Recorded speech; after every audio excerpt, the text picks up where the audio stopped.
pessoal, sejam muito bem-vindos ao meu canal. É um prazer estar recebendo vocês aqui. Eu vejo pessoas novas, né? Acredito que algumas pessoas tenham vindo também do Instagram da Mônica Ribeiro. E, gente, nós estamos aqui hoje para falar sobre um tema assim, muito importante, né, para quem quer entender um pouco mais, né, sobre esse tema, que é de grande valia tanto para quem é advogado, que quer entender também, né, para falar sobre esse assunto, né, tem esses interesses aí para explicar para os clientes, né, e os assistentes sociais, né, que estão aqui presentes também, que esse tema é um tema que a gente lida com ele diariamente, né? As pessoas aparecem na assistência, na saúde, seja em qualquer área, e tem muitas dúvidas em relação ao BPC, não sabem como solicitar. Muitas, inclusive, pagam caro a alguns advogados para requerer esse benefício. E aí eu decidi chamar aqui, convidar, né, a Mônica Ribeiro para conversar um pouquinho, já que ela é especialista nessa área. Então, é um prazer, Mônica, você aqui. Seja muito bem-vinda. E te agradeço, né, aceitar o convite, tá bom? Muito obrigada, eu que agradeço pelo convite. Muito bom estar aqui. Prazer, pessoal que ainda não me conhece. Aos que me conhecem, oi de novo. E eu vou passar aqui o próximo slide já para eu me apresentar um pouquinho para o pessoal que não conhece, Ok. né? Então, eu sou Mônica, eu sou advogada. Eu formei em 2018, mas o meu amor pelo direito previdenciário começou bem antes, que eu fiz basicamente 4 anos de estágio dentro do juizado do TRF, aqui da minha cidade. Então, 2 anos como voluntária e quase 2 anos como remunerada. Então, eu cresci no direito, amando o direito previdenciário. Então, eu me sinto muito lisonjeada de ter sido chamada para comentar justamente sobre esse tema. Né? Hoje eu tenho uma especialidade, inclusive, né, na matéria, e estou aí fazendo mais uns outros cursos para aperfeiçoamento, mas assim, nada muito importante. E aí, sobre mim, é basicamente isso. Uhum. É só lembrando ao pessoal que está aqui na live, vocês podem escrever no chat, tá? Durante o conteúdo, se vocês tiverem dúvidas, podem ir escrevendo aqui no chat, que quando acabar, ou se a gente achar oportuno abrir a resposta no momento do conteúdo, né, eu consigo aqui direcionar para a Mônica responder a vocês, tá bom? Então fiquem bem à vontade, mas participem conosco, né, da live, conversem, escrevam aí, né, fazendo as perguntas e algum comentário de vocês, experiência de vocês também que a gente quer saber, tá bom? Então vamos lá, Mônica, pode ficar bem à vontade com o seu conteúdo e sempre que for assim pertinente, né, a alguma informação do serviço social, eu vou complementar alguma informação aqui, tá bom? Tá, joia. Gente, não manda só pergunta, não, manda relatos também, coisas que vocês já vivenciaram, pessoal da advocacia aí, os pepinos que vocês já tiveram que lidar com o BPC, e vamos embora. Para a gente começar aqui um pouquinho, eu vou fazer uma breve introduçãozinha, mas assim, coisa bem simples para quem realmente não tem muito contato com o conteúdo, né? Para a gente falar sobre o BPC, a gente tem que saber distinguir o que seria o direito previdenciário e o que é o direito assistencial. E esses dois ramos, eles estão dentro da Seguridade Social. Então, são coisas que quem ouve acha que é a mesma coisa, mas são coisas separadinhas, né? Hoje a gente vai falar basicamente só sobre a parte de assistencial, né? Porque os previdenciários são bem mais extensos, bem mais complexos, a gente vai deixar para uma próxima. Né? E aí hoje a gente vai falar basicamente sobre o BPC, né? O BPC ele é um dos benefícios que mais tem relevância, né, dentro do caráter assistencial, né, do direito social que a gente tem na nossa Constituição. Ele tem vários nomes, né? Então tem quem chama de BPC, tem quem chama de benefício assistencial e tem quem chama de LOAS. O benefício assistencial porque é o principal da área de assistência, né? E LOAS por conta da lei que o regulamenta, que é a Lei Orgânica da Assistência Social. A gente está aqui para falar um pouco mais sobre as últimas mudanças que tivemos, né, na legislação e nos atos normativos internos. Então, aqui eu ressaltei 2 pontos, basicamente, né? A alteração que teve de conceitos em 2015, por conta, né, do Estatuto da Pessoa com Deficiência, e as alterações que vieram posteriormente ou ao longo da pandemia do Covid-19, né, que teve um grande impacto aí, não só para nós brasileiros, mas, né, a gente teve que se adequar aqui para conseguir garantir os direitos dos cidadãos. Vamos lá, para a gente saber diferenciar, basicamente, o que seria o direito previdenciário e o direito assistencial, a gente tem que entender que, se fosse previdenciário, dependeria de contribuições, mas não é o caso, né? Porque o direito assistencial, ele é voltado justamente para os cidadãos que dele necessitam, independentemente de contribuições. Então, aqui a gente não discute qualidade segurada, a gente não discute carência, né? O que a gente discute é tão somente se a pessoa tem necessidade de receber aquele benefício.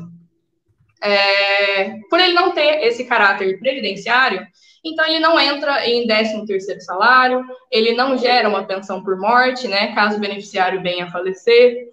E aí existem até alguns projetos de lei, eu deixei frisadinho aí para vocês o material, que estão discutindo desde 97 sobre o 13º salário para ele.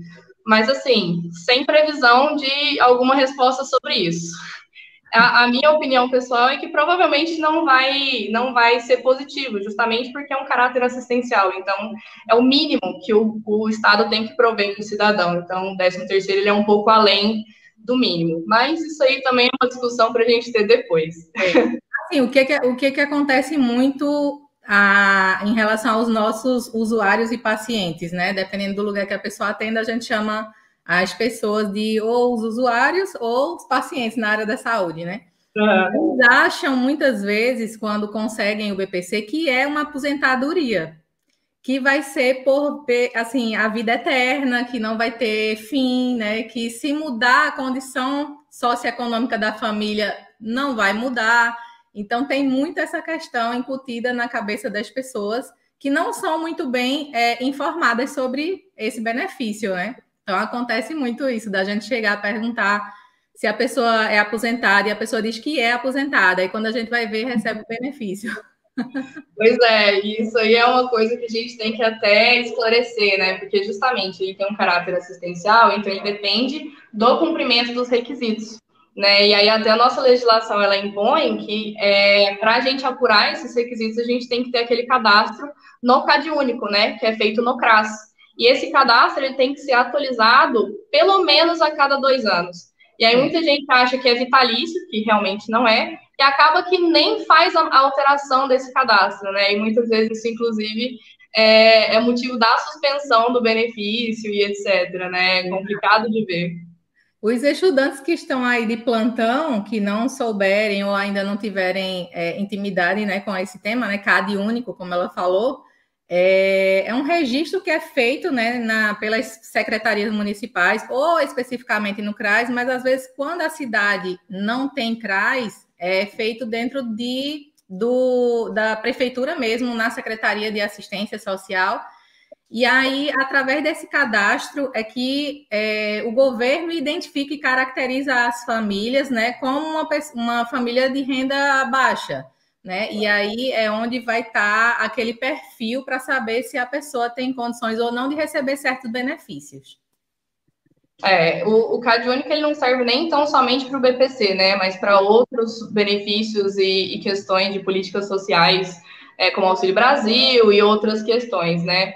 Então, é muito importante a gente saber realmente quem tem direito a fazer esse cadastro, porque ele traz muitos benefícios, né, que a maioria das pessoas nem sabe que teria essa possibilidade. Tem assunto suficiente para uma próxima live, né, sobre o CadÚnico. Quem quiser, já deixa aí nos comentários, hein? Pois é. Mas vamos voltar, então. Como eu disse para vocês, o BPC ele tem um caráter de garantia do mínimo existencial. Então, qual que é o valor desse benefício? O salário mínimo, né? Não faria nem sentido a gente falar sobre um benefício com salário superior ou beirando ao teto da Previdência, porque realmente ele é uma garantia do Estado para com seus cidadãos. Então, né, tem essa questãozinha aí. Mas é para todo mundo? Serve para todo mundo? Infelizmente, não, né? Aqui a gente tem duas categorias básicas, né? Que é para os idosos, que são pessoas com 65 anos ou mais, ou os PCDs, né? Que são pessoas portadoras de deficiência. Para questão de benefício de prestação continuada, até essa deficiência ela tem que ser permanente ou de longo prazo, né? E aí, além de comprovar essa questão da idade e da deficiência de longo prazo, a pessoa, né, tem que comprovar, inclusive, que ela não tem meios de custear a sua própria subsistência, né? E nem por meio de outros familiares, né? Que é o que a gente chama, então, de vulnerabilidade social. Aí aqui eu coloquei um pouquinho mais detalhado sobre cada um. A parte do idoso, ela é bem tranquila, né? É só comprovar a idade, isso aí a gente faz por qualquer tipo de documento oficial com foto, tranquilo.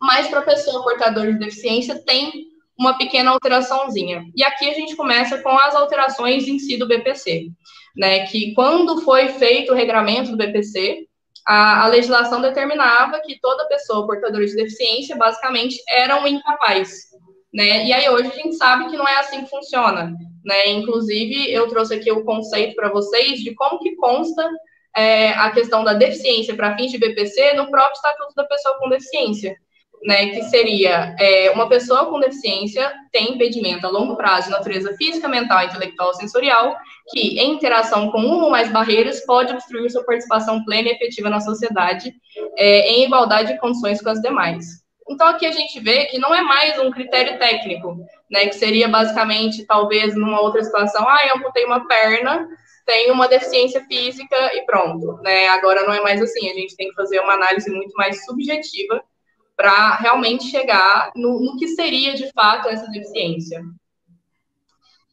O próprio estatuto também, ele determina para a gente o que seriam essas barreiras, né? Que seria qualquer entrave, obstáculo, atitude ou comportamento que limite ou impeça a participação social da pessoa, bem como gozo, fruição e exercício de seus direitos, acessibilidade, liberdade de movimento, expressão, comunicação, acesso à informação, compreensão e circulação com segurança, entre outros. Então, quando a gente fala assim, mais uma vez a gente tem que ressaltar o quê? Não é mais um critério tão somente objetivo. Não tem uma tabela que fala, vai ser essa e essa deficiência que vão te gerar um BPC, né? A gente tem que estar atento a todas essas circunstâncias.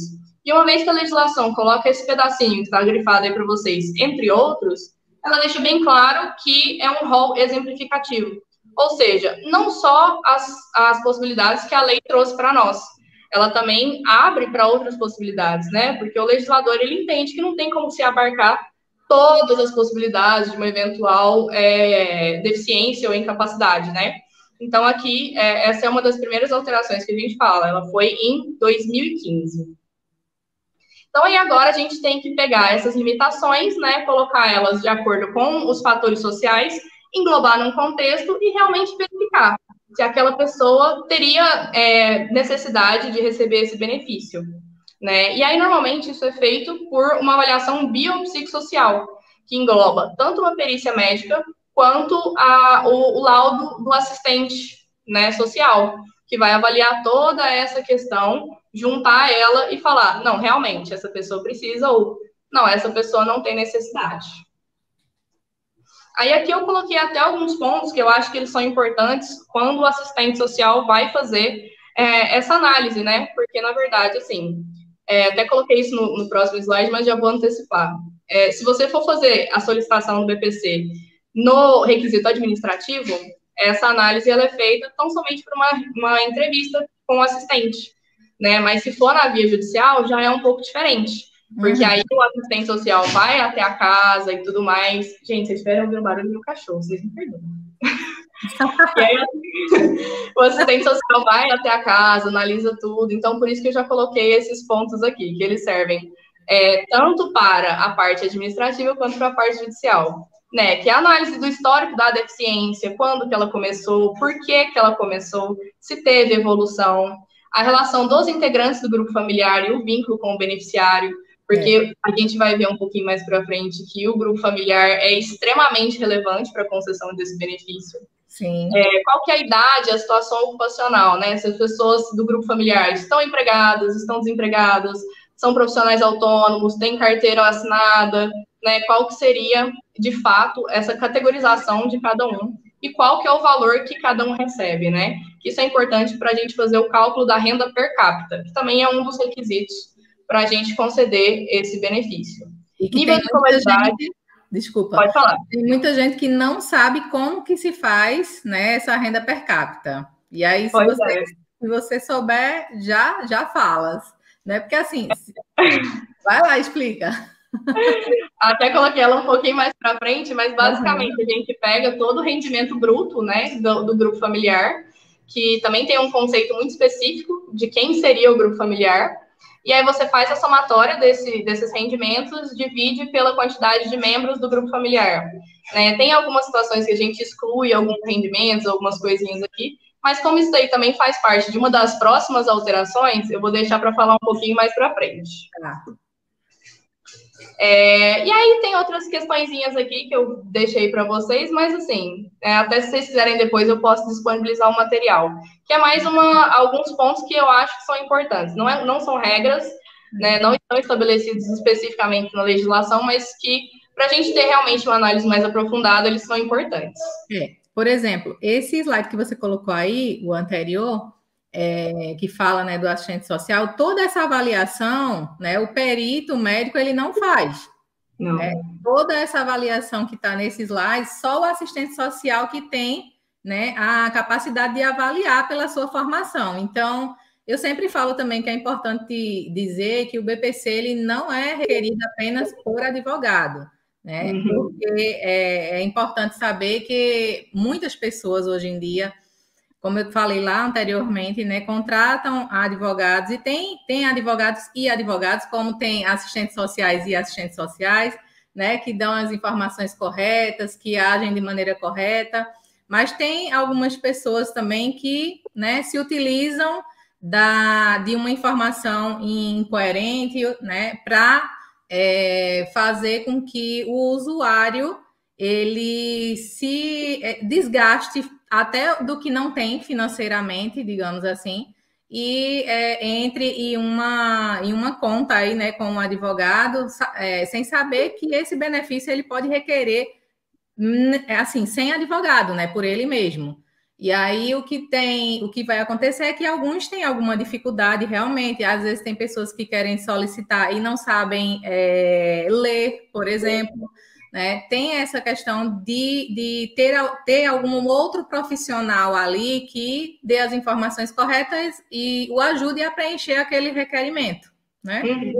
Mas, de fato, não é um benefício que ele só seja requerido através de advogado. Né? O requerimento desse benefício ele também pode ser feito, inclusive, pelo site, pelo aplicativo do meu INSS, né? E eu acho que a maior dificuldade, justamente, de quem vai fazer a solicitação é essa questão de formalidade. Porque muitas vezes a pessoa está pedindo benefício porque ela não tem absolutamente nada. E, por exemplo, como é que ela vai ter um computador para fazer uma solicitação? Como é que ela vai fazer uma autenticação pelo aplicativo do meu INSS que precisa de um reconhecimento facial? Às vezes tem que ter aqueles telefoninhos lá de para trás, né, que só faz ligação, aí tem que ficar agendando no INSS, aí essa burocraciazinha que eu acho que leva a maioria das pessoas a fazer o requerimento com o advogado mesmo, mas tem que realmente tomar muito cuidado, porque, como você falou, tem profissionais muito bons, mas também tem os que tiram proveito, né? Exato. E aí eles podem ir, se tiver, os que não têm computador, que tem essa dificuldade, a mesma coisa, ou procura um CRAS que oriente, procura também a Secretaria Municipal, que vai ter algum profissional ali que vai realmente orientar. Mas era a parte, assim, como o slide fala muito das questões aí do social, né? Então, eu fiz esse adendo aí para as pessoas entenderem que é um trabalho em conjunto, realmente é bastante dificultoso, como a Mônica falou, de identificar certas questões, né, familiares, porque muitas vezes vocês veem perito aí, muitos relatos de pessoas que vão no perito, fazem as análises deles e eles não dão como apto né, apto para receber o BPC devido a outras questões, né? Porque aí também tem uma questão médica no meio que nós profissionais não adentramos, né? Então, nem toda deficiência é uma deficiência que vai impossibilitar para a vida inteira e que você também tenha esse direito do BPC. Então, isso é bem complicado. Então, aí tem que tomar muito cuidado, ficar sempre de olho, que é um pouco complicadinho mesmo. Aí, já essa primeira parte eu tinha mencionado para vocês, né, que se for o requerimento direto no administrativo, sendo uma entrevista bem simples com o assistente social, né, e aí se for no judicial é um pouco mais completa. O assistente social vai até a casa, vê como são as condições, etc.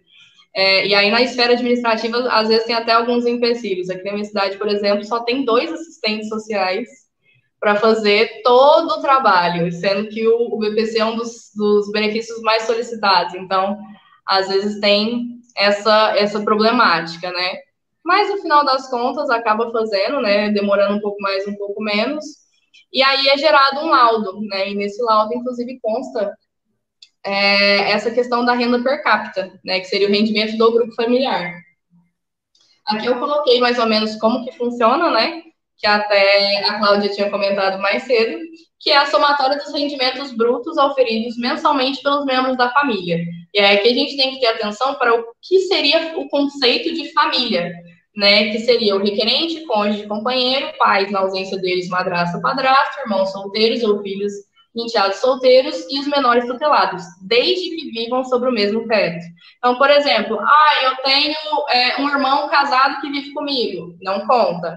Mas eu tenho um irmão solteiro que não mora comigo, não conta. Então, isso aqui também é um outro ponto que a gente tem que ter muita atenção na hora de fazer esse cálculozinho, para realmente chegar no que seria o valor da renda per capita. E per capita é justamente isso, renda por cabeça. Então, a gente tem que fazer a somatória de tudo, dividir pela quantidade de pessoas, para saber o que, aspas, seria de cada um. A gente sabe que, assim, na prática, um membro da família ou outro acaba precisando mais, etc., mas esse é o requisito, né, que foi implementado para ficar de uma forma mais fácil de fazer esse cálculo. E aí, para a gente fazer esse cálculo, inclusive, a gente tem que excluir algumas situações. Por exemplo, outra pessoa do grupo familiar recebe um BPC, não entra no cálculo. Outra pessoa do grupo familiar recebe um Auxílio Brasil, não entra no cálculo. Né? Então, tem algumas variaçõezinhas aí do que seria, não é tão somente pegar e falar, todos os rendimentos vamos somar e dividir. Né? Tô igual aluno, né? Fica à vontade. É que você já acabou respondendo uma pergunta aqui deixa eu ver aqui, da Marileia. Ela perguntou se... marido e mulher em situação de vulnerável, os dois recebem um benefício de um dos cônjuges anula do outro. É basicamente isso mesmo, que aí até, dependendo da situação, os dois conseguem receber o BPC e um não anula o outro justamente por conta dessa questão. Então, aí a pergunta dela era se anulava, não anula. Não anula. Anula. Pode 2 pessoas na mesma família receber o BPC? Pode. Seja por ser idoso, seja por ser portador de deficiência. Uhum.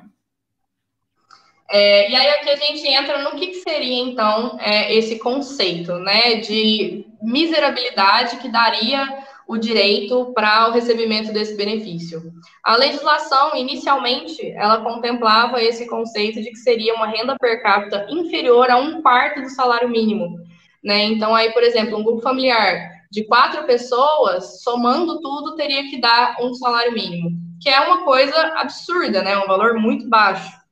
Né? E aí, desde 2013, a gente já tem esse entendimento na jurisprudência, reconhecido pelo STF, que considerou, inclusive, parte da legislação inconstitucional. E ele fala que esse critério de 1/4, ele não é absoluto. Né? Na verdade, a gente tem que apurar por outras situações, ver todo um contexto e etc., para realmente entender se aquela pessoa ela tem necessidade daquilo ou não. Não basta fazer uma conta e falar, superou em 10, 12 reais, não tem direito mais. A gente tem que ir um pouco mais fundo nisso para entender. E aí, da mesma forma, é o entendimento do STJ, né, também de 2019, que fala, não, gente, peraí, vamos olhar por outra ótica, não é só uma questão matemática aqui. Direito social não é tão simples e objetivo. Vamos olhar com um pouco mais de cuidado, porque a gente está lidando com pessoas que realmente precisam de um benefício. Então, vamos ter um pouco mais de sensibilidade. Só que essa questão da flexibilidade, ela tinha muito mais na esfera judicial, né? Mas na parte administrativa não tinha esse reconhecimento, né? Porque, apesar de ter sido reconhecida a inconstitucionalidade da lei, não teve anulação, não teve nada. Então, o INSS continuava aplicando o que consta expressamente na lei. E aí a gente entra em algumas das próximas alterações que vieram por agora, que vão mexer tanto nesse critério, né, de valores, que seria da renda per capita, quanto vai apresentar medidas excepcionais de proteção social com possibilidade de ampliação desse critério, né? A maioria delas começou lá em março de 2020, junto com a pandemia, já teve uma outra em abril de 2020, aí teve uma outra em dezembro de 2020, e aí por aí foi, né? Algumas, inclusive essa última, ela começou com medida provisória, teve umas adequações, virou uma legislação em junho do ano passado. Então, a gente vai entrar aqui um pouquinho no detalhe de cada uma dessas. Eu fiz um quadrinho para ficar mais fácil, porque, né, querendo ou não, é um pouco chatinha essa parte de quanto que é o quê. Então, aqui nessa primeira parte da redação original da lei, era um critério inferior a 1/4 do salário mínimo. A primeira legislação, ela alterou e ela ampliou, né, para que fosse inferior a meio salário mínimo. Significa que, então, um grupo de pessoas, um grupo familiar de 4 pessoas poderia receber não um salário mínimo, mas 2. Então, ampliou um pouco mais justamente pela situação que a gente estava vivenciando. Porque, querendo ou não, né, a pandemia afetou bruscamente a economia do país e do mundo. Então, isso interfere também no poder de compra que a gente teria com esse benefício, né? Em abril, já teve uma alteração. Falou, não, vamos voltar para igual ou inferior a 1/4, mas com uma possibilidade de ampliação para meio salário mínimo até o final da pandemia. Só que quando que vai ser o final da pandemia, né? Ninguém sabe, infelizmente. E aí, no final do ano, já surgiu, de 2020, né, surgiu a MP 1023 de 2020, que ela fixou tão somente em 1/4, inferior a 1/4 do salário mínimo, e retirou essa possibilidade de ampliação. Mas isso quando ainda era uma medida provisória, né, que intitulada antes de realmente virar uma legislação. Depois que ela passou por todo o processo de legislação e conversão em lei, fizeram uma alteração novamente e retomaram essa possibilidade de ampliação. E aí ficou que o critério atual continua sendo esse. A renda per capita tem que ser igual ou inferior a 1/4 do salário mínimo, mas pode ser ampliada até meio salário mínimo de acordo com os requisitos da lei. E aqui a gente não tem um termo final, mas a gente tem quais que são os objetivos dessa ampliação. Então, eu acho que até, na verdade, ela foi um pouco melhor do que as outras, né? Que não ficou vinculada tão somente a uma situação. Ela abriu um leque maior para a gente conseguir fazer essa análise, né? E aí, como é muita lei, muito número, muita data, coloquei esse quadrinho aí para ficar mais fácil. Que às vezes chega um cliente falando, mas eu requeri em tal data. Então, a gente tem que ver naquela data qual que era a legislação vigente, né? A de agora é essa, a partir de 1 de 1 de 2022, igual ou inferior a 1/4, podendo ser ampliada até meio salário mínimo. E aí, como que a gente faz, né, a análise do que seria, como que seria feita essa ampliação? Que é muito simples, né, chegar e falar assim, não, realmente eu tenho aqui outras situações, eu vou precisar que amplie, porque minha renda não está dando. Não é tão simples assim, né? E aí a legislação cria 3 parâmetros para a gente analisar essa questão da ampliação de 1/4 para meio salário mínimo, que seria o grau da deficiência, que vai ser analisado tanto pela perícia médica quanto pela avaliação social, se existe dependência de terceiros para o desempenho das atividades básicas e o comprometimento do orçamento. E aí essa aqui é uma das partes mais importantes também, porque aí ela envolve o que seriam gastos médicos, consultas, medicamentos, fraldas, alimentação suplementar, que vai decorrer justamente ou da idade avançada, no caso de idoso, ou da deficiência, né, caso seja requerido por um PCD. Então, é muito importante a gente ter essa informação aqui, para a gente entender realmente, olha, como é que eu vou fazer esse requerimento, né? Normalmente, quando é algum atendimento ou medicamento, eles fazem essa limitação, que não seja disponibilizado pelo SUS ou que não seja prestado pelo SUAS, né, que seria o Sistema Único de Saúde e o Sistema Único de Assistência Social. Então, a gente tem que ter essa questãozinha aqui também em mente para a gente saber como que procede. Aí, por último, né, uma questão que até a Cláudia colocou aí para nós na legenda da live, que talvez seja do interesse de muita gente também. Agora, dia 7 de outubro de 2021, né, saiu essa portaria conjunta dos ministérios com o INSS e tudo mais. E aí, essa portaria, ela simplifica bastante como que seria esse procedimento de fazer o requerimento da extensão de um quarto para meio salário mínimo, que antes a gente só fazia realmente dentro do próprio requerimento administrativo do INSS, mas nada muito específico, não tinha uma regra falando o que, como, onde e como, né? E agora, com essa portaria, a gente tem esse regramento. E aí ele condiciona esse pedido de ampliação do parâmetro da renda à comprovação por esses dois itens que eu coloquei aí abaixo. A documentação médica, que afirme a natureza contínua do tratamento e a comprovação da não disponibilização gratuita ou negativa pelo SUS, né? Ou a necessidade de comprovação que o requerente utiliza do serviço, né, do social, que seria o centro-dia, ou que não tenha possibilidade de usufruir dele. Porque esses são serviços que são também de caráter assistencial, SUS e SUAS, para garantia do mínimo existencial e, né, da dignidade dos cidadãos. Então, a gente tem essa questão. Só um adendo, não sei se com os clientes que chegam para vocês, né, advogados, se vocês também percebem isso. Tem bastante pessoas também que às vezes elas querem ter o direito, mas o que está ali, né, previsto, né, na lei, nos critérios e tudo mais, muitas vezes, quando não é um critério médico, um critério mais dificultoso assim de se avaliar, existem alguns perfis, né, de pessoas que ali a gente já diz, ó, não, você não está no critério também, né? Venhamos e convenhamos, a gente também não pode dar direito a quem não tem naquele momento para aquele benefício, né?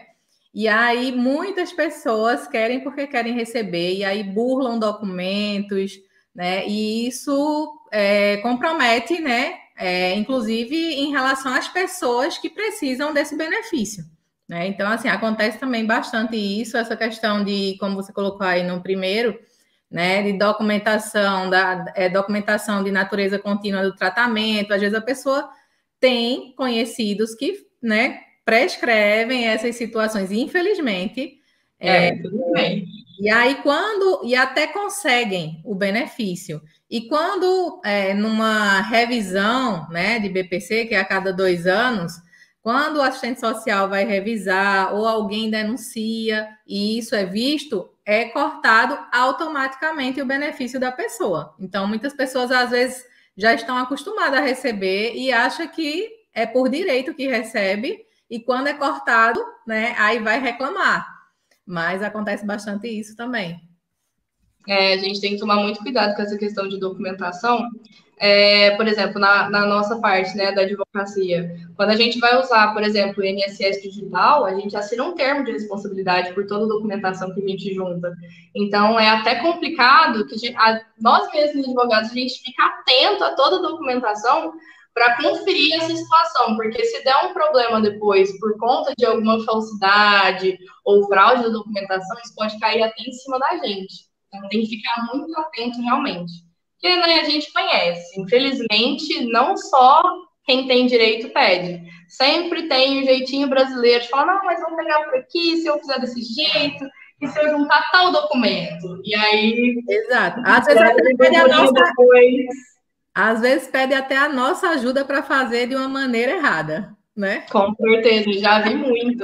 Inclusive, gente, não faz isso, pelo amor de Deus, tá? Por favor, se alguém pedir ajuda para vocês para isso, não façam. Fala, olha, infelizmente, não estou aí disponível para isso, porque é realmente um pouco complicado. Tem muita gente fazendo comentário aqui. Podem ir fazendo à vontade, que quando ela abrir o espacinho aqui, Mônica, a gente vai colocar os comentários de vocês, tá bom?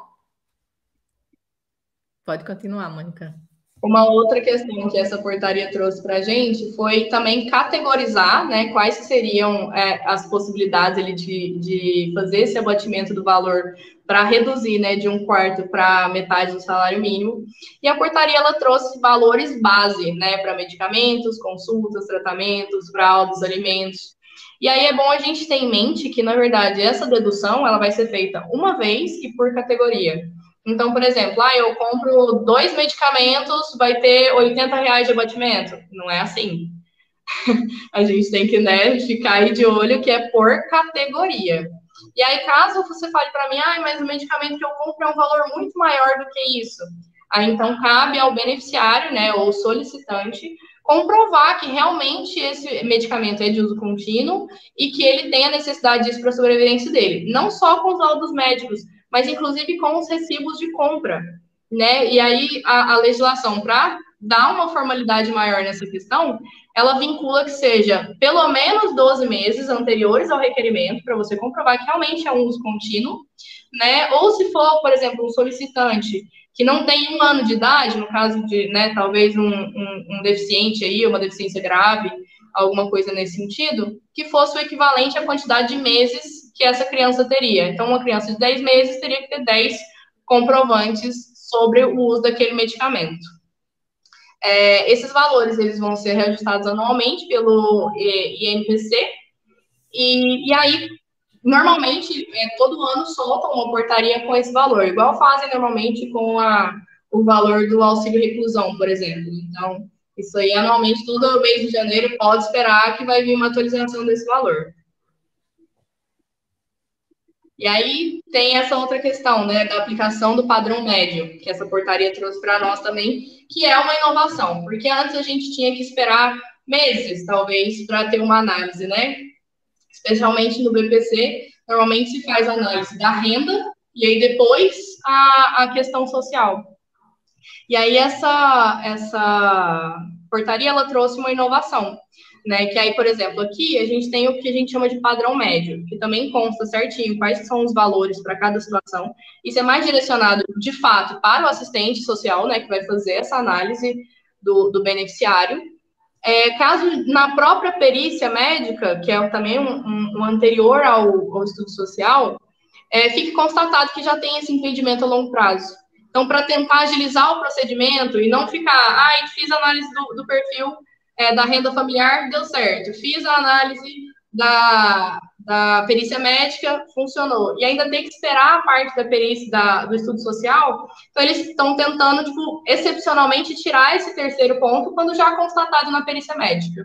Mas, volto a dizer, é uma questão excepcional, não vai ser para todos os casos, né? Até porque a gente tem que ter justamente essa questão. Não é só uma apuração técnica de padrões objetivos. A perícia, o estudo social, ele vai muito além disso. E ele pega muito mais requisitos para, de fato, verificar essa questão da vulnerabilidade social do beneficiário, né? E aí, por conta disso, justamente, o próprio INSS reconhece a importância, né, que tem o estudo social. E aí, mesmo que ele mencione, por exemplo, então, né, nesse caso, não vai ser necessário que a gente faça o estudo, porque na perícia já consta o impedimento. Tudo bem, mas também você não pode usar a ausência desse estudo social ou a aplicação do padrão médio como um fator de indeferimento, né? Porque isso aí também ficaria muito fácil. O INSS fala, é um caso excepcional, vou aplicar o padrão médio, não faz o estudo e aí por conta disso indefere tudo.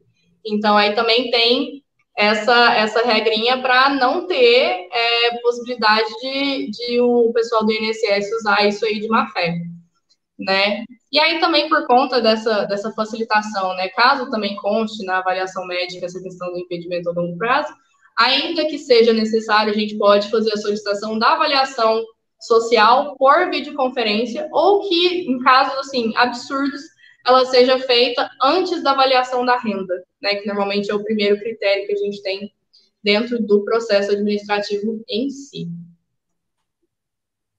E aí, por último, a parte mais nervosa, que a gente volta a eventuais falhas de documentação, essa portaria, ela criou um tipo novo de bloqueio, que é o que a gente chama de bloqueio cautelar, né? Antes, quando o INSS apurava alguma possível fraude ali ou irregularidade, eles faziam uma tramitação interna, intimavam o beneficiário para justificar, se depois da justificação houvesse alguma situação, aí sim que suspenderia o benefício, né? E aí você teria a possibilidade de entrar com recursos, etc.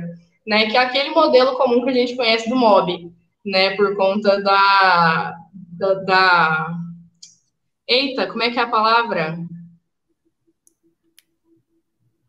O excesso de fiscalização aí, eu esqueci exatamente a frase do que o INSS está fazendo para não ter tantos benefícios, porque a maioria dos benefícios são concedidos muito tempo atrás, e aí o INSS não estava nem conseguindo fiscalizar eles todos, né? Pentino, Operação Pentino. E aí, por conta disso, eles criaram o bloqueio cautelar. E aí, nesse caso, o que acontece? Quando o INSS verifica indícios de fraude ou de irregularidade no recebimento do benefício, ele automaticamente bloqueia. Então, você para de receber aquele benefício automaticamente. E aí, aquele benefício fica bloqueado enquanto você faz a sua apresentação de defesa ou apresentação de recursos, etc. Então, e aí, aqui também... Pode falar. Isso aí tem um link, assim, com o que já acontece no Bolsa Família há muito tempo, né?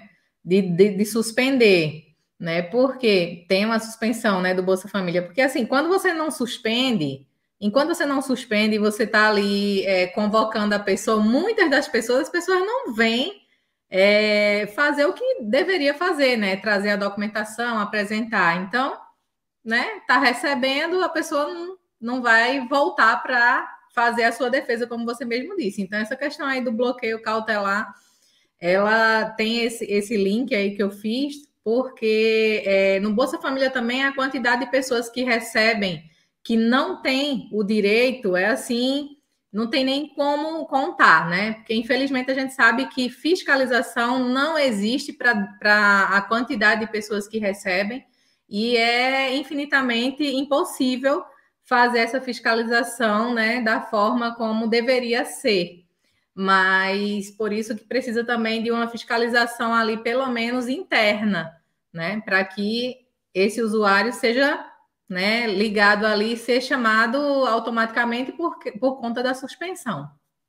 A gente tem que pensar que, por exemplo, no modelo antigo, você era intimado para apresentar sua defesa em 30 dias. Aí o INSS analisava a sua defesa. Tem normalmente um prazo para análise, mas a gente sabe que o INSS muitas vezes passa muito além desse prazo. Muito. Aí depois que analisou o prazo, tem mais 30 dias para você pôr um recurso. Aí, mas não sei quanto tempo para analisar. E enquanto isso, o benefício está rolando. Né? E aí esse bloqueio ele é justamente para isso. Olha, tivemos aqui um indício de fraude ou irregularidade, já vamos pausar isso aqui, que aí a gente evita maior dano ao erário se isso realmente se configurar depois. Se não configurar, paga normalmente, né, com atualização e etc. Igual por exemplo, com uma ordem judicial para valores em atraso. Então, realmente é uma inovação aí que ela visa dar uma regularizada nessa situação, até porque, como você mesmo disse, não tem como fiscalizar tudo o tempo todo. Então, vai muito dessa situação de a gente ter que pôr uma regrinha ou outra aqui que ajude. E aí, como é uma questão que ela realmente tem um bloqueio automático, caso a pessoa não apresente a defesa em 30 dias, esse bloqueio é convertido em suspensão automática do benefício. Né, que também é uma situação. Às vezes as pessoas não iam atrás, não levavam a documentação, não apresentavam a defesa e ia deixando. Agora não tem essa situação mais, que aí suspende de vez. E aí, vamos supor que a pessoa apresenta a defesa em 30 dias. Caso o INSS não analise em outros 30 dias, para que a pessoa também não fique sofrendo prejuízo, né, por eventual demora do INSS, também tem esse desbloqueio automático. Então, é uma situação com dois pesos aí, né, para a gente... favorece e desfavorece, mas assim, na medida, né, para a gente conseguir seguir aí, porque a gente sabe que, né, a fonte de custeio dos benefícios, ela também não é tão ampla assim. Exato.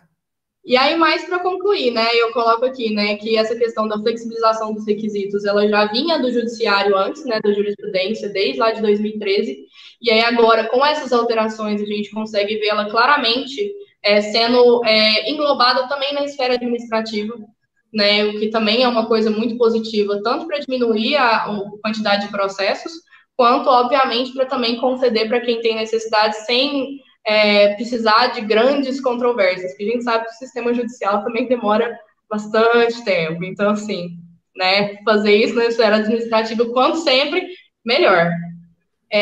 Da mesma forma, eu coloco aqui que eu acho uma mudança muito relevante também da análise do que seria o critério de deficiência, né? Que não é mais só uma questão técnica, um padrão, uma tabela.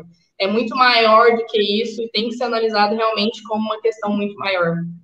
Mas também que a gente tem que ter em mente que algumas enfermidades, elas são dadas já como deficiências e pontos justamente por conta da gravidade, como é o caso da visão monocular, ou a síndrome congênita do Zika vírus, né, que a gente viu aí, que afetou muitas criancinhas recém-nascidas um tempo aí atrás, por conta do surto, né, da microcefalia e etc. Então, a gente já sabe que essa é uma deficiência que realmente vai acarretar um prejuízo enorme para aquela pessoa. Então, já meio que vai como um critério automático. E aí, por fim, essa questão da portaria, né? Que ela visa aí que a gente tem uma celeridade maior na análise dos requerimentos, também uma facilitação, né? Já especificando todos os pontos e etc. Para a gente juntar de documento, o que, como, né, para facilitar não só para os advogados que vierem atuar dessa forma, mas até para as próprias pessoas que são os beneficiários, né, entenderem o que de fato eles precisam angariar de documentos antes de fazer uma solicitação. E aí com isso a gente consegue, né, um pouco mais de celeridade e seriedade na garantia dos direitos sociais dos beneficiários do sistema, né, não só da galera do previdenciário, que é o que contribui, mas do pessoal, especialmente do assistencial, né, que é os que realmente precisam e realmente não têm a menor condição de fazer nenhuma contribuição, mas também não podem ficar na mão. Exatamente. E aí, basicamente, é isso, gente. Foram algumas das atualizações que eu trouxe para vocês. Aqui eu já abro para perguntas, deixei o QR Code aí, caso vocês queiram me seguir lá nas redes. E vocês fiquem à vontade para me fazer questionamentos. Vou até olhar aqui no chat os que já foram. Pronto, deixa eu olhar aqui. Para colocar para a gente exibir aqui a perguntinha. Agora, gente, vocês podem fazer à vontade as perguntas. Quem não fez e tiver dúvida, quiser fazer algum comentário também. Pode mandar, gente. Fiquem à vontade. Eu tenho o direito de comentar como que tem sido aí para vocês, no auxílio dos beneficiários. Pessoal que, né, não é eventualmente da área de direito ou é da área de assistência, comenta para nós como que tem sido aí os estudos sociais. Quem realmente é só um cidadão de bem, pode deixar suas dúvidas também, porque a gente sabe que esse assunto, embora ele seja muito importante, não tem grande repercussão, né? A gente não ouve falar disso como deveria ser, né? Então, fique à vontade. Tem um comentário aqui, deixa eu ver se eu já passei esse, da Maria Ceci. Na área que trabalho, encontro vários casos de BPC que foram negados e estão na justiça, principalmente quando solicitado para criança com deficiência.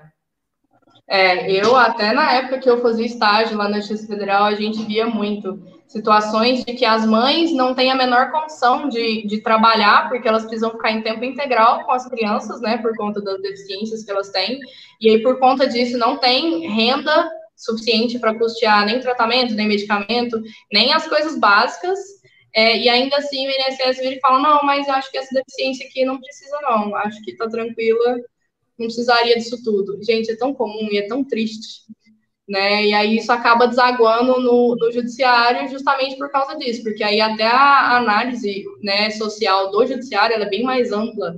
Ela vê todo o critério, inclusive, de infraestrutura da residência, né, para apurar de fato essa questão da vulnerabilidade social. O INSS, normalmente, ele está mais vinculado a essa parte do cálculo em si, pronto, acabou. Não tem grandes desdobramentos, por isso que acaba sendo assim. A Casey Lene lembrou, né, aqui do canal, né, 135, que é o atendimento do INSS, né? Quem tiver dúvidas, podem ligar, né? Porque eles estão ali disponíveis para tirar dúvida, inclusive dão toda a orientação também para requerer o benefício.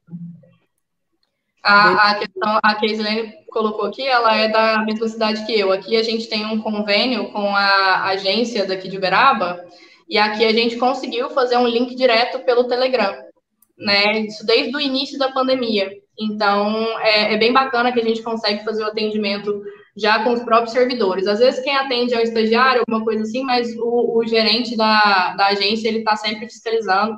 Todo final de expediente, ele vai lá e confere as respostas. Se tiver ficado alguma dúvida, ele entra em contato, inclusive, com quem mandou a solicitação, então é bem bacana. Tem o Flávio, veio aí, ó, de outra plataforma, né, do LinkedIn. Olha, veio do LinkedIn. Ele está fazendo uma pergunta se existe idade mínima para solicitar o BPC. Então, se for para idoso, né, tem que ser 65 anos ou mais. Mas se for para uma pessoa portadora de deficiência, não tem critério de idade, não. Tanto que até comentei numa das últimas situações aí, que caso seja, inclusive uma pessoa, um bebê, né, com menos de um ano, teria como, inclusive, essa comprovação da extensão do critério poderia ser feita com recibos, etc., na mesma quantidade de meses que a criança tiver, se for menos de um ano. Então, é bem abrangente mesmo. Maria Ceci, sempre participativa. Essa semana me deparei com um caso de uma usuária que o filho recebeu o BPC por questão de um tumor no olho. A família é composta por 5 pessoas, sem renda, e o benefício foi cancelado.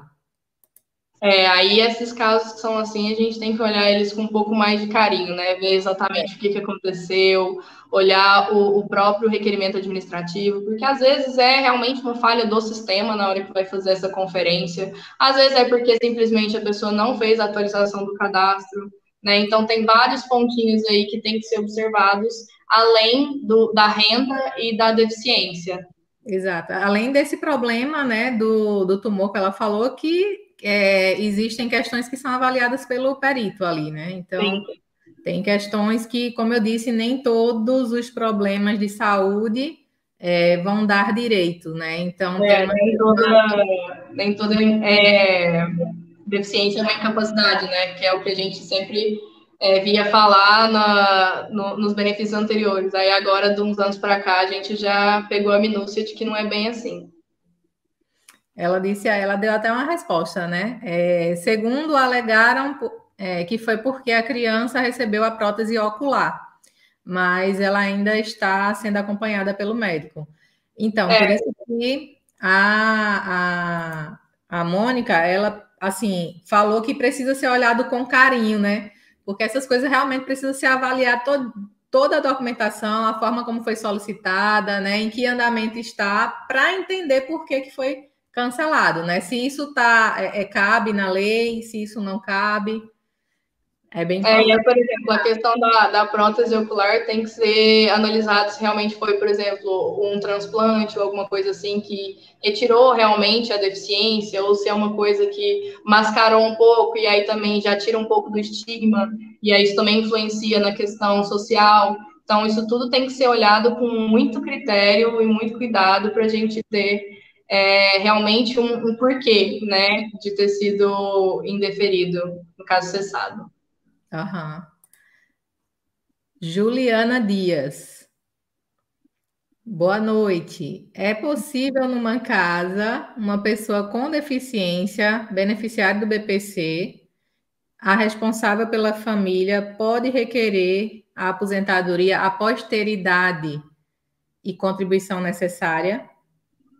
Aí a gente vai entrar num outro ponto, né? Porque isso vai depender, inclusive, do que tipo de aposentadoria que qual que é o valor da aposentadoria e o que isso acarretaria naquele cálculo, né? Porque se for uma aposentadoria no valor mínimo, sendo só o responsável pela casa e a criança com deficiência, encantaria nesse requisito do meio salário para cada um, e aí, às vezes, a gente conseguiria comprovar essa necessidade de expansão do critério e daria tudo certo. Mas se for, por exemplo, uma pessoa que ela vai aposentar com valor próximo ao teto, aí a hora que a gente for fazer esse cálculo aí já fica um pouco mais complicado. Não impede que você faça a solicitação da aposentadoria de forma alguma, mas no ato da solicitação você tem que ter ciência de que pode ser que o seu benefício de prestação continuada seja cessado por conta disso, né? De não enquadrar mais no requisito de renda do grupo familiar. Exato. E lembrando que, como ela está dando ênfase aí em aposentadoria, se a pessoa pode requerer aposentadoria, ela deve requerer aposentadoria, se ela tem tempo de porque não tá fácil para deixar para depois. Né? Até porque a aposentadoria, ela vai ter para sempre. E o benefício, ele não é para sempre, né? Então, o ideal é que realmente a pessoa solicite, né? Não perca tempo com isso. Tanto pelo valor quanto pela duração do benefício, né? E muitas outras situações que a gente tem que deixar só o assistencial para quem realmente precisa, porque o orçamento é curto. Então, se a gente pode jogar para a parte da Previdência, que é um outro orçamento, embora tudo esteja sendo pago e requerido pelo INSS, a fonte de custeio é diferente. Então, se você tem a possibilidade de requerer um outro benefício, que seja vitalício, etc., com um valor maior, é melhor fazer mesmo e deixar o assistencial só para quem realmente está precisando. É verdade. A Denise, né, fez uma pergunta que a gente, de certa forma, já respondeu aqui. Você falou nesse instante que se for para idoso, né, a partir de 65 anos. E se for na parte de deficiência, né, pessoa com deficiência, então qualquer pessoa pode receber, não tem idade para receber. Isso vai ser de acordo com a avaliação do perito, né? E outras questões. Então, exatamente. A perguntinha dela era se a criança tem direito a receber BPC. Vai depender das questões toda, mas não pelo critério da idade não teria nenhum problema. Uhum. Uma pergunta interessante aqui da Márcia Marques. Quem está recebendo renda cidadã ao solicitar o BPC, de imediato já cancela o benefício? A renda cidadã, ela é também um caráter social, assim como o Auxílio Brasil e etc, né? Então, via de regra, a gente tem que olhar se ela se enquadra nas exceções para redução do cálculo do valor, né, da renda per capita. Mas não necessariamente vai ser cessado de imediato, não. Tem que olhar certinho aí. Acabaram as perguntas. Tá ótimo, gente. Que bom que todo mundo entendeu. Que quem não entendeu perguntou. Então, muitas pessoas entraram aqui do LinkedIn, que eu vi, do Facebook, do YouTube. Quero agradecer a presença de todos, que vocês fiquem sempre ligadinhos aqui nos 2 Instagrams, né? Os que vocês tiverem interesse aqui, da Mônica ou do Serviço Social Profissão. E quero de antemão também agradecer a explanação aí da Mônica, que foi perfeita. É uma explanação, de certa forma, mais jurídica, né? Então, dá uma segurança a mais, né, para as pessoas entenderem que não só o assistente social, mas o advogado também tem essa função de explanar, né, orientar e de tentar aí, minimizar essas questões de processo de pessoas que não recebem o benefício, que estão lá há bastante tempo esperando análise, né? Outras situações aí que acontecem no dia a dia. Então, assim, Mônica, foi assim importantíssima, né? O tema, né? A forma como você colocou aqui foi bastante eficaz. Acredito que as pessoas que não tiveram ou não tinham domínio nenhum sobre o conteúdo, você deixou de uma forma bem clara aqui para as pessoas, e quero agradecer bastante aí por você ter aceitado o nosso convite e estar aqui com a gente hoje.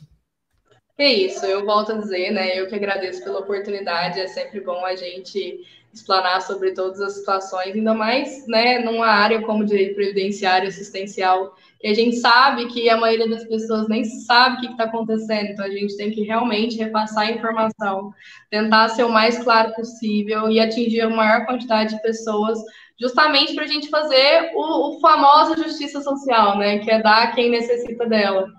Então, eu agradeço muito, né, pelo convite, fico lisonjeada por ter sido convidada realmente. E aí, vou só responder aqui como que é, Márcia Marques. Ela colocou, os slides serão disponibilizados no WhatsApp? Eu vou mandar para a Cláudia certinho, e aí ela manda para vocês no grupo do WhatsApp, do Telegram, pronto. Que aí vocês fiquem à vontade.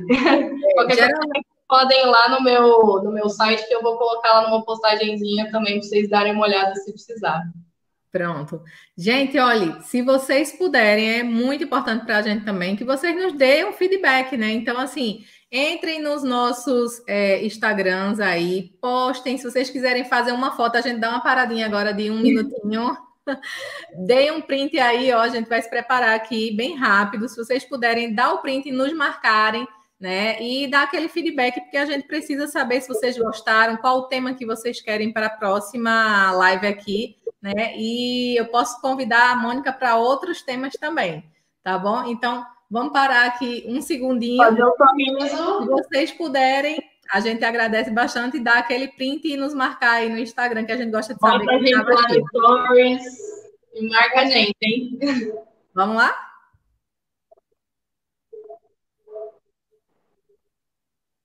Acho que foi.